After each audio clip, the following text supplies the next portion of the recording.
Hello, everybody. I'm The Worm, back with some more 999. Last time, I had to cut the episode a tad short, which is a shame. Um, but unfortunately, you have to do what you have to do, you know? So that with that interruption out of the way, we're back at it. We're going down the red route now. And in the meantime, I was just thinking about the story, and I just had a not a realization, but a thought. If you had, there has to be a certain subset of people who, on their first playthrough of 999, they must have, let's say they started down the red route here, did this, and so just went through the conversations we went through last episode. And then they got to the scene where they say they go into door 3 and see the body. I'm just curious. I'm interested what that would be like for someone to get that order of events and then see the body that's in door 3. Do you think there must be a subset of people who did that, who realized that the snake body is fake? They like, I'm imagining they got the hint from Clover, and then they went to and saw that scene, and then they realized when they looked at the body again that it was a fake.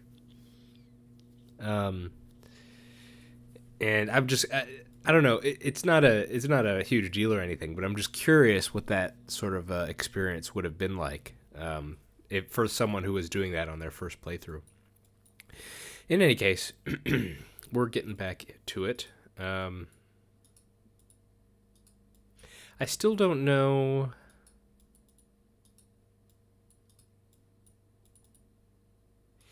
Is it here that we see the body?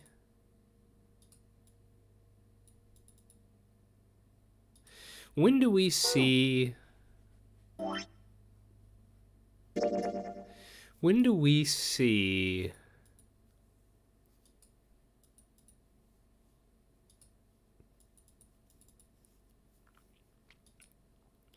When do we go back to door 3 and notice that Snake's behind it? Or not Snake, I should say, but the group thinks it's Snake.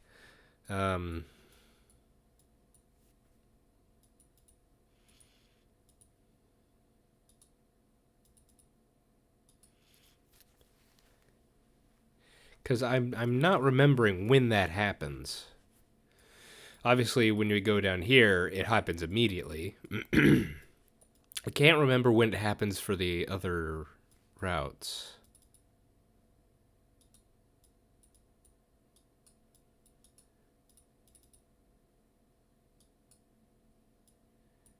Huh.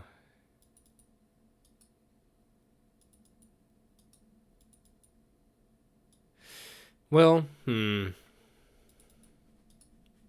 let's this is door 6, this is door 1. We can, I just want to continue. We'll save. This seems kind of inconsequential. We'll save this for later. Let's just keep doing what we're doing, and maybe before I go back to yellow, I'll clear that out just to see. But I just want to keep up the pace. So let's so obviously we're there's no other. Yeah, this is just straightforward. We're just heading with this. I believe the box has reached the floor. I'm not sure. I'm not sure what difference will be here. We've already discussed last episode the changes in the red route so far. We learned what Lotus does as a cybersecurity consultant, or she works at a cybersecurity firm, something like that. And then Junpei got the knowledge about Snake. So That's kind of the only difference so far, so I'm curious what else will be different this route. Yeah. He stuck his head out over the side of the catwalk and looked down. Oh wait, I can probably just skip, right? Let's just do that. Much simpler. Okay. So, looks like it's going to be something with Santa. They stood there for a few more minutes, no one speaking, until Santa turned and walked away from the winch. Junpei and Ace followed him. You know, speaking of experiments... Oh, man. Okay, so we didn't get the bookmark from him this playthrough, or this route, but that's really more something for Clover than for Santa himself. But we're pretty sure from Clover's testimony that Santa is another of the kids who were experimented on. So, let's see. Santa suddenly stopped. There was this experiment some scientists did with rats. First, they took a squarish C-shaped tank and filled it with enough water that the rats could drown in it. So what's prompted this?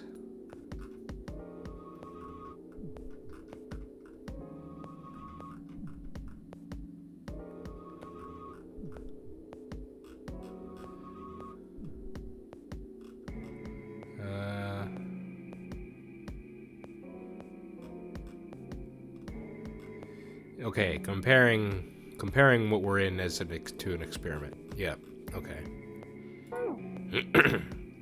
So he's just... So what's caused him to... What's the difference in this route that causes him to bring this up versus the other time? Anyway. The tank has 2 exits. Just to make it easy, we'll call one A and the other B. Exit A is pitch black, so dark even a rat can't see anything. But exit B is electrified, which means the rat can't leave through it. So, what would a rat do if it was put in this situation? Which exit would the rat choose?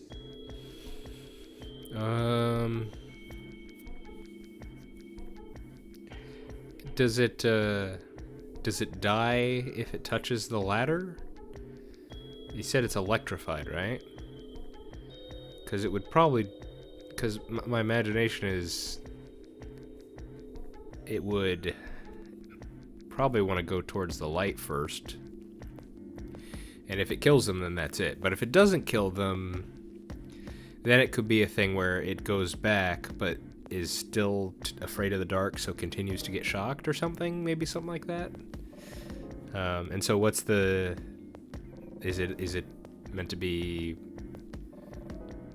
Does it fear the electric shock more than it fears the dark, or what's the? I don't know, Santa. What's the experiment about? Tell me. There was a moment of silence after Santa posed the question, and then Ace responded. B, of course. The rat has no way of knowing that exit B is electrified. Exactly.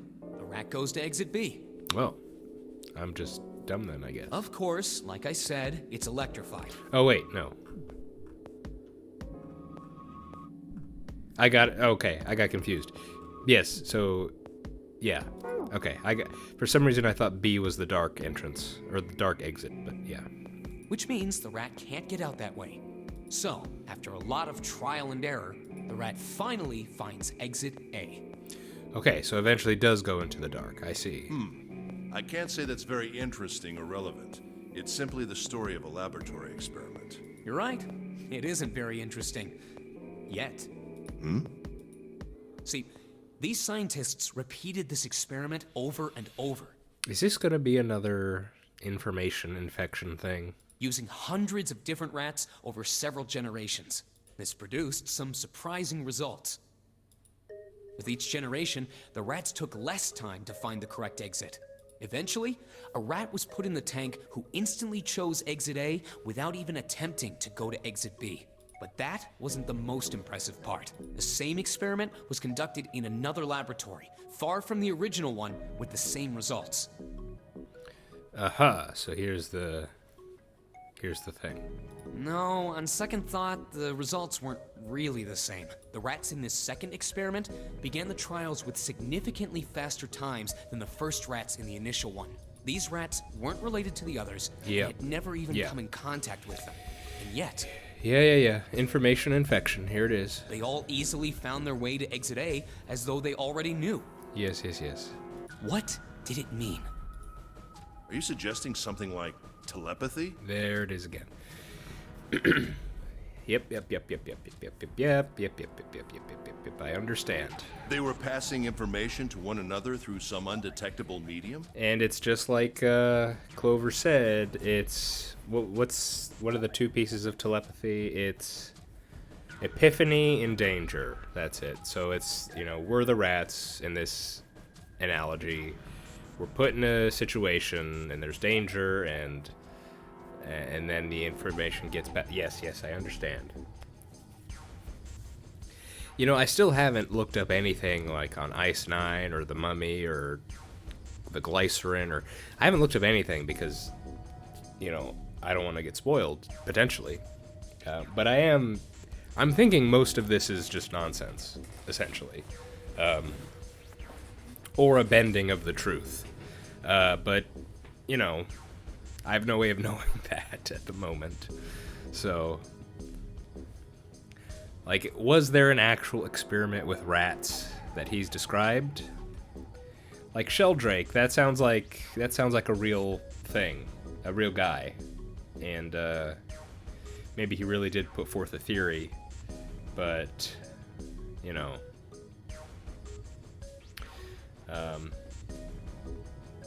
I still don't know how far this game's gonna go regarding the sort of supernatural just yet.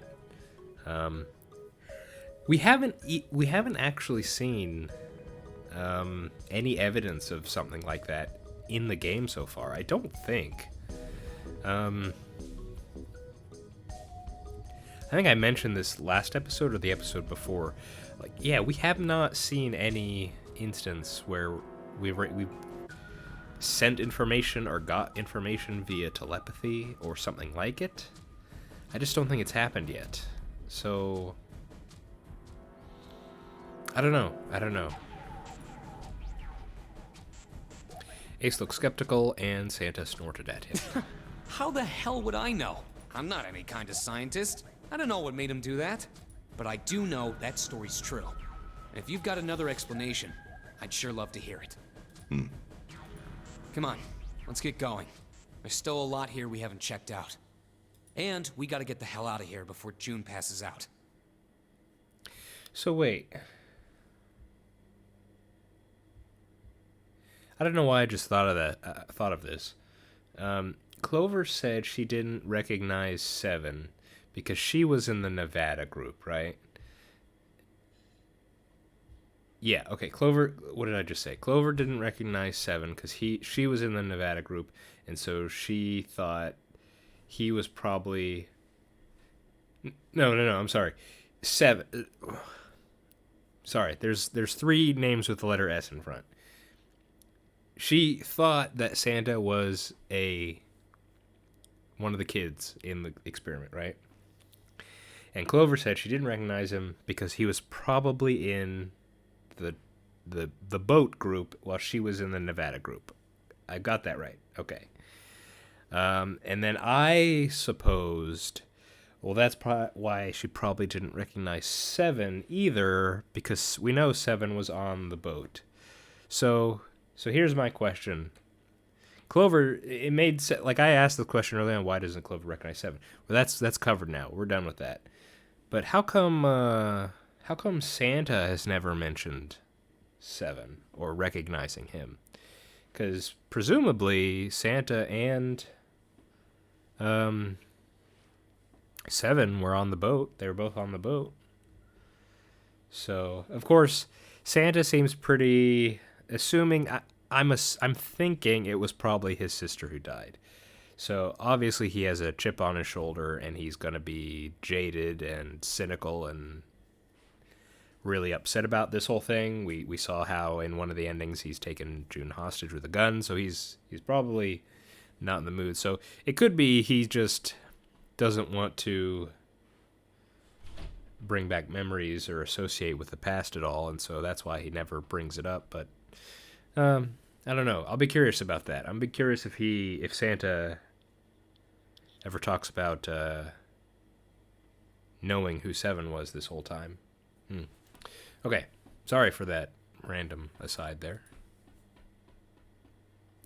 Without waiting for a response, he turned around and started walking. Junpei, however, wasn't quite ready to leave the topic alone. Hey, wait. There's something I want to ask you. What? Santa stopped and turned around. Why did they use that tank for the experiment? Huh? Well, I mean, it seems like you could conduct the same experiment without the water. They could have just used a dry box, you know? If they needed to motivate the rats to escape, they could have, I don't know, put some bait by exit B or something. I mean, do they really have to make it so the rats can drown? It's what Clover said. It's epiphany plus danger.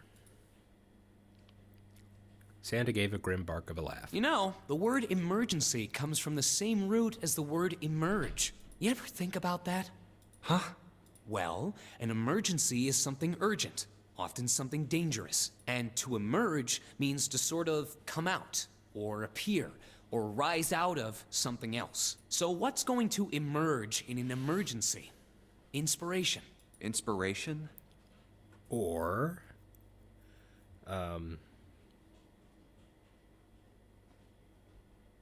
what am I thinking of?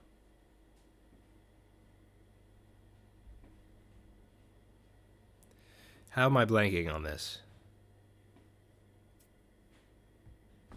What's wrong with my brain right now?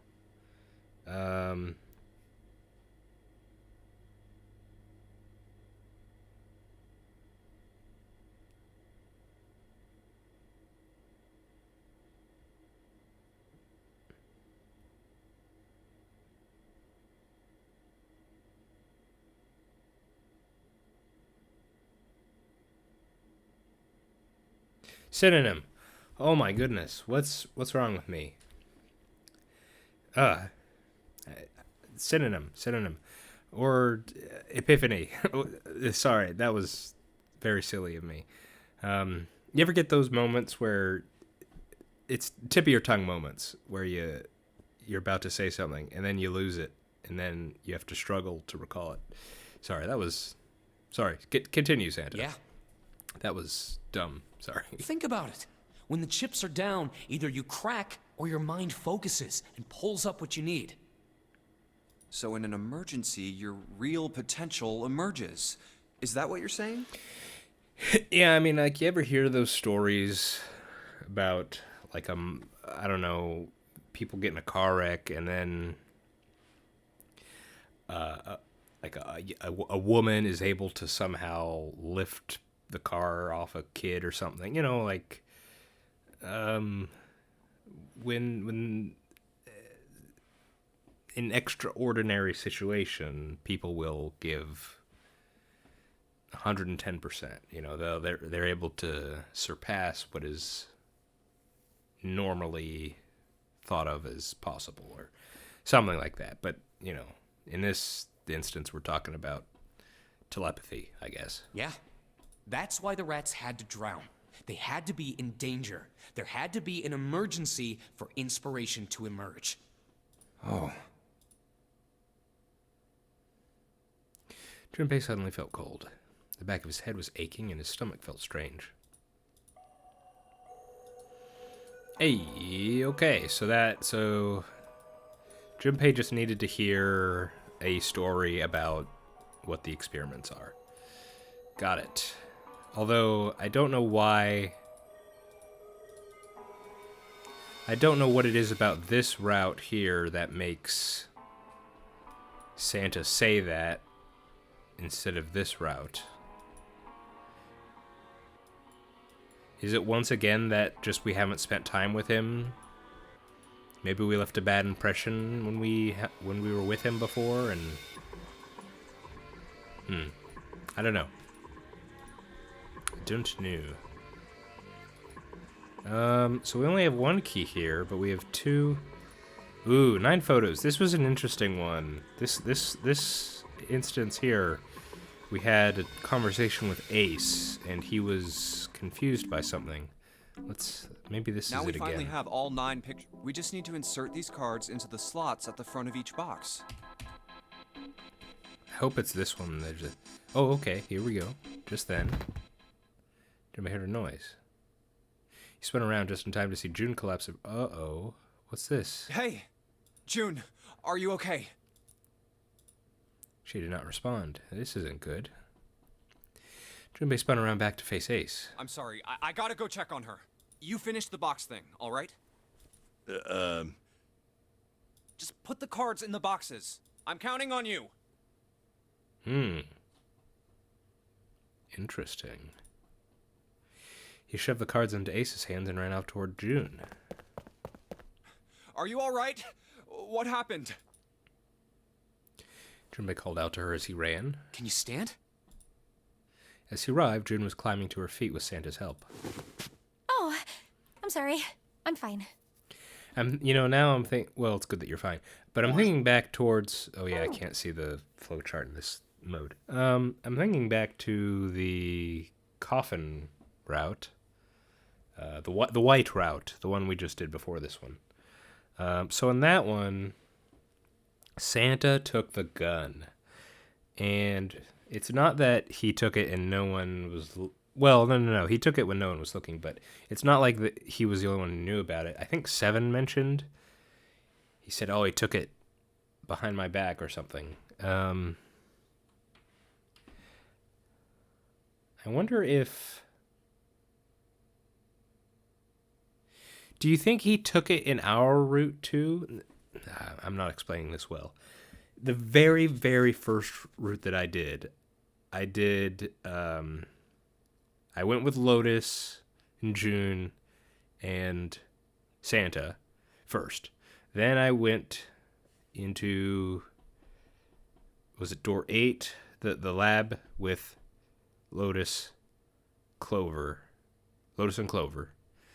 Then we went to here, and we were with the same people now. June, Ace, and Santa. And we all looked at the gun, and we decided, we all decided to leave it behind.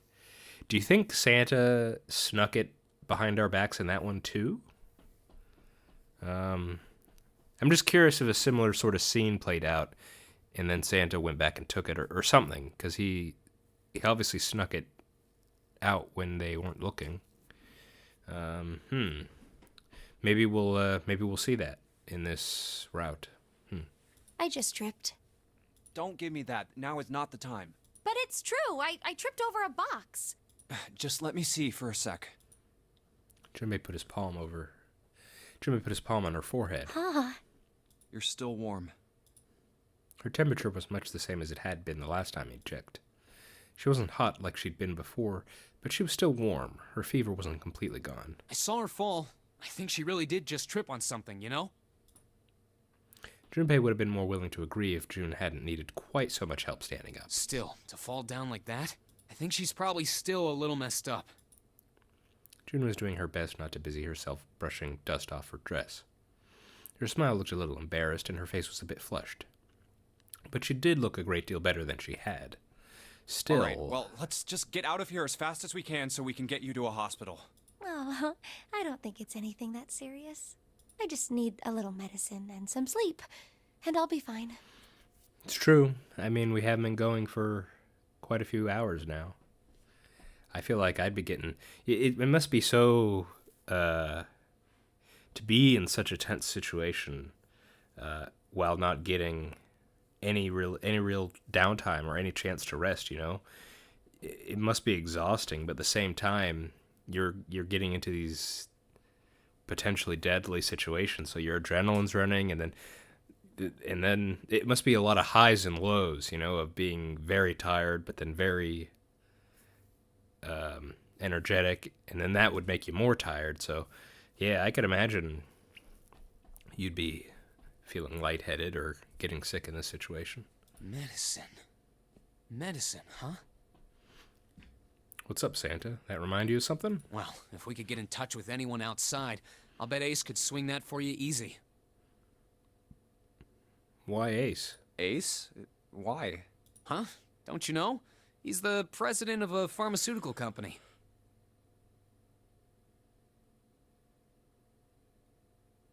What?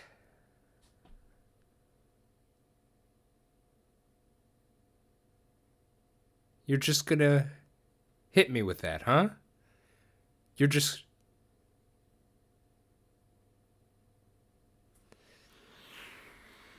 Oh.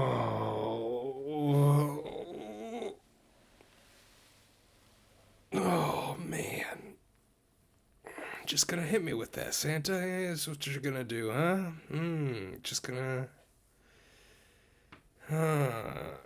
just gonna throw that at me. Okay, alright.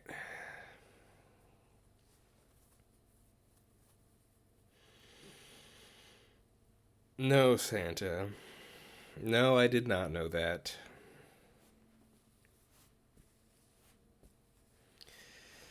Okay. Well, I did indeed say that I was assuming pretty much everyone here had to have some connection to whatever happened 9 years ago. And, well, that's a connection and a half right there. Oh boy. I can't even begin to think of all the implications of that.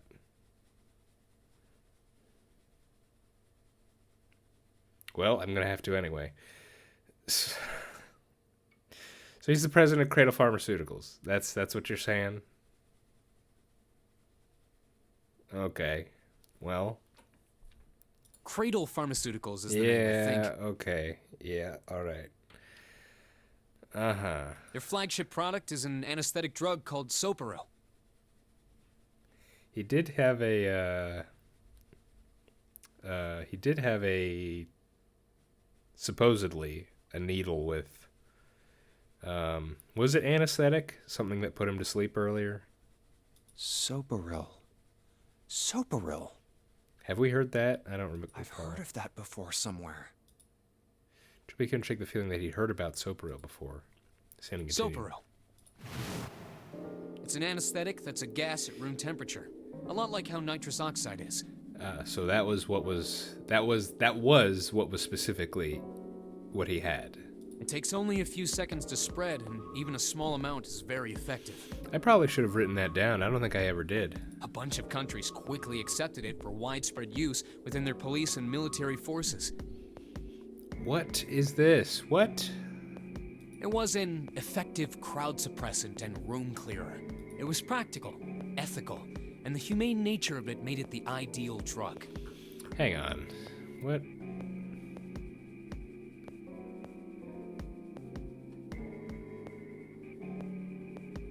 Crowd suppressant and room clearer? So what, it's like a gas grenade or something? Toss it in and people will fall asleep? Is that what that's the sense I'm getting. Is that what this is indicating here? It's been around for about 6 years.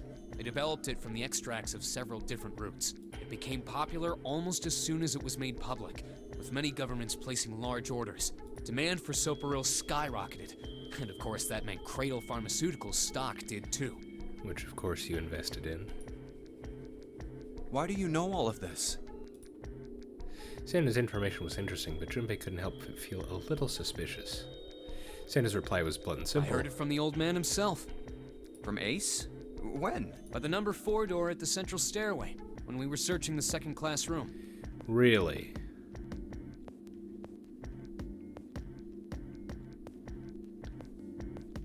What?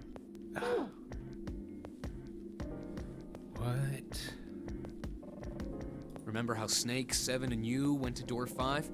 It was back then.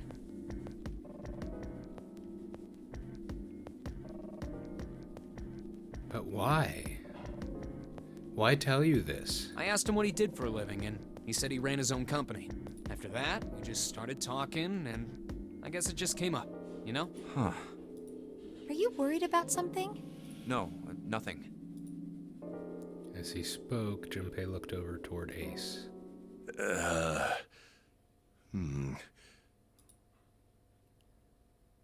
Okay, now this is what I was curious about.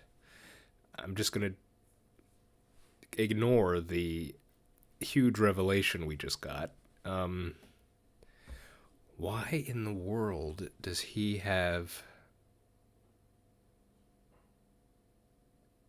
Why does he have difficulty with this? I just had a thought. Do you want a crazy crackpot theory right now? So we had that weird conversation with okay, I'm assuming he's having trouble putting the 9 cards. This is the thing where it's the 9 cards with our 9 faces on it, and all you got to do is match the cards to their number. Okay, he's having difficulty with this, and the first time we went around here, we Junpei ourselves did it, but he still made some weird comments about it. Then there was a weird sort of conversation where we had talking with about Clover and Snake not being too very similar, and he was like, "Oh yeah, I guess they're not very similar," or something like that. This was before. No. This is after Snake disappeared. This is when we were looking for Snake. We had a conversation with Ace, and and Junpei said, "Isn't it weird that they're siblings when they don't look alike?" And Ace was like, "Oh yeah, I guess now that you mention it." And it's like a weird comment. What if he has that, and again, this is like kind of out there. I just thought of it because because of that conversation and his difficulty here. What if he has that weird, we just talked about it last episode of Lotus. What was it? Esro Pagnosia? What was it? The weird condition where you can't recognize faces? What if he has that? That'd be weird, right? But it would explain why he's having difficulty with his puzzle here.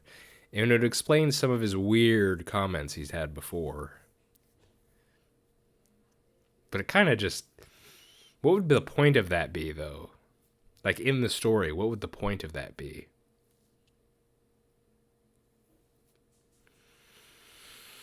Well, maybe it's probably too early to say that because let's actually see what the scene is first. Actually, What the hell is he doing?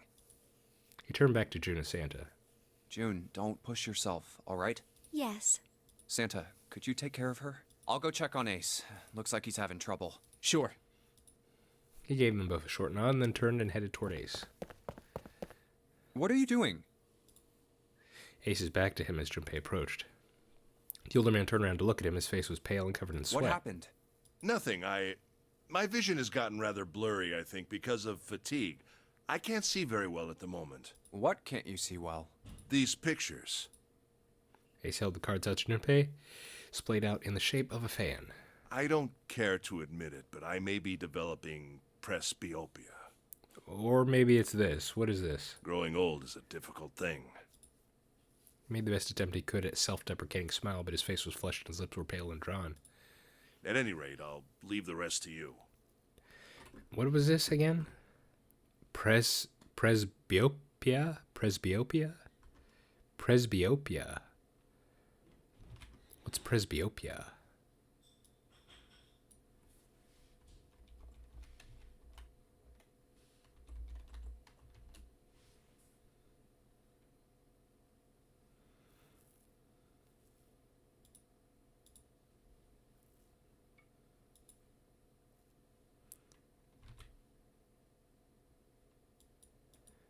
Farsightedness caused by loss of elasticity in the lens of the eye, occurring typically in middle of age. Okay, so he's just saying it's age.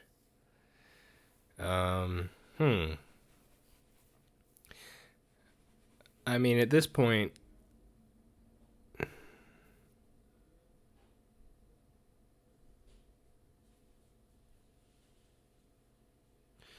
Hmm.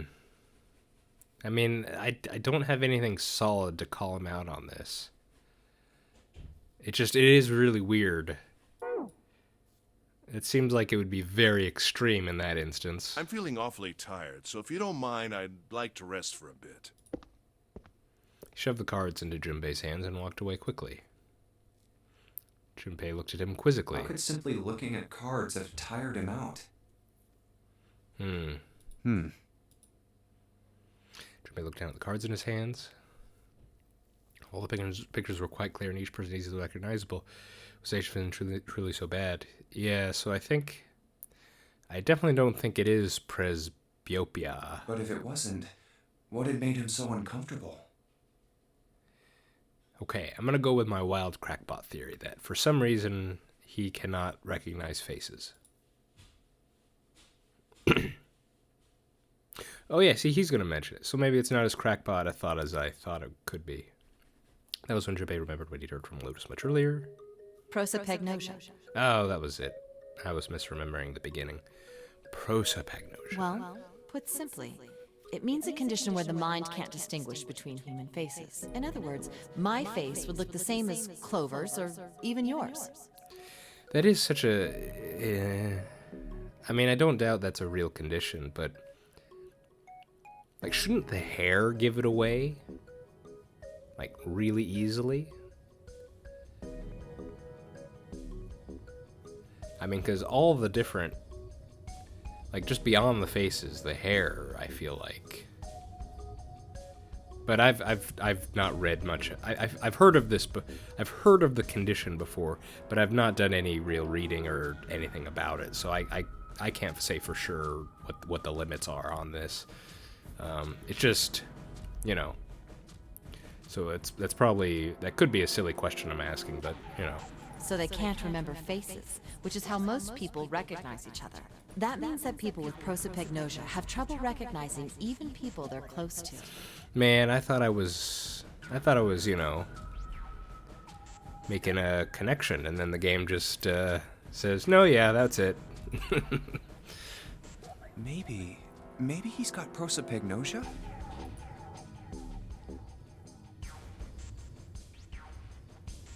Like, look, the hair. I think all the hairs here, except here and here maybe, are all different colors. Like, you should be able to tell just on that, right? But again, I don't know prosopagnosia, so I can't say for sure. We took another look at Ace. He sat at the base of the stairs looking quite depressed. Well, he looks depressed enough to have it. If he really did have prosopagnosia, there was no doubt that it was a depressing and painful experience. Still, Junpei didn't feel like patting him on the shoulder and telling him everything would be alright would help that much. Still, Junpei felt perhaps it would be best if he kept Ace's condition to himself, at least for the time being. Oh well. Doing his best to clear his mind for the task at hand, he turned back toward the boxes. Time to solve the 9 boxes puzzle.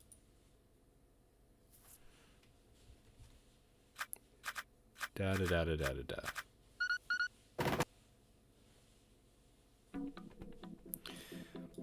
Okay. So.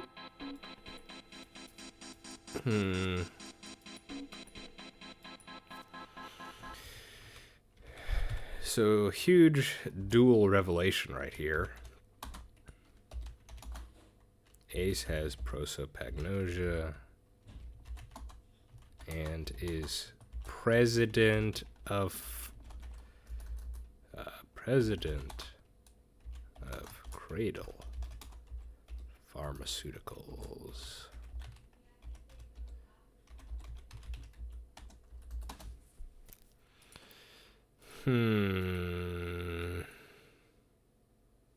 So yeah, the one instance of that prosopagnosia that I can think of was that conversation we had with him while looking for Snake. Are there any other instances where that came into play?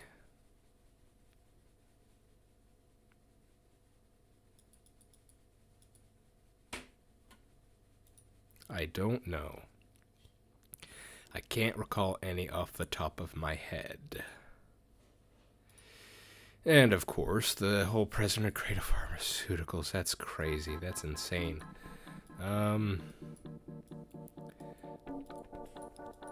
I mean, technically speaking, that doesn't necessarily mean he's zero. This is assuming Santa's telling us the truth, but I don't see why he wouldn't. Here's a weird question. Do Clover and Santa... do they know that they might have mentioned it. Clover might have mentioned it during the White Route. She knows she was in an experiment, you know, the Nevada boat group. Does she know that was done by Cradle Pharmaceuticals? Did she mention that? I can't recall off the top of my head. Because, like, the question in my mind is, I'm thinking Santa, you know, was part of that experiment, and his sister was probably a part of that experiment, and I think it's his sister who's the one that died.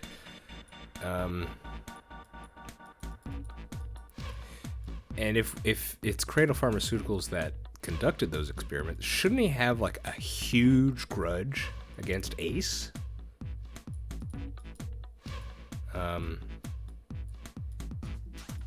And wouldn't Ace know about all this? This is crazy. This is crazy. Shouldn't Ace know about all what's happening? If it's his company, and his company did these experiments? What's the deal? What's going on here? There's something weird about all this. That's a silly thing to say, I know, but like, there's something...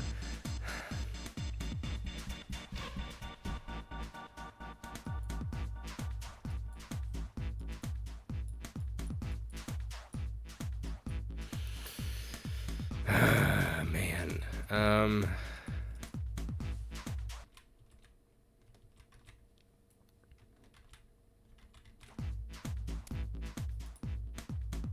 I need to think about this. I need to, you know, we're obviously gonna start this.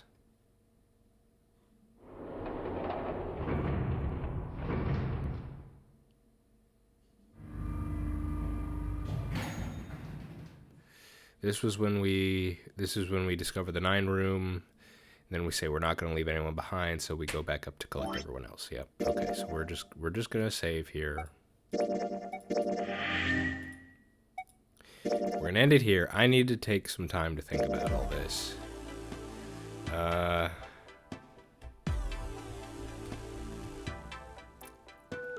Yeah. Okay.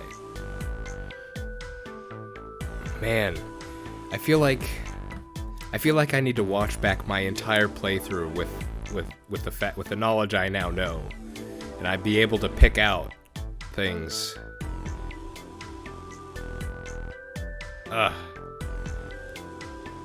Okay. We're just gonna call it here. All right. Next time we'll start the ending. It looks like this is gonna be a long one. So, yeah. We're going to pick up next time with some more 999. I've been The Worm, and I hope you're all doing well. Have a good one.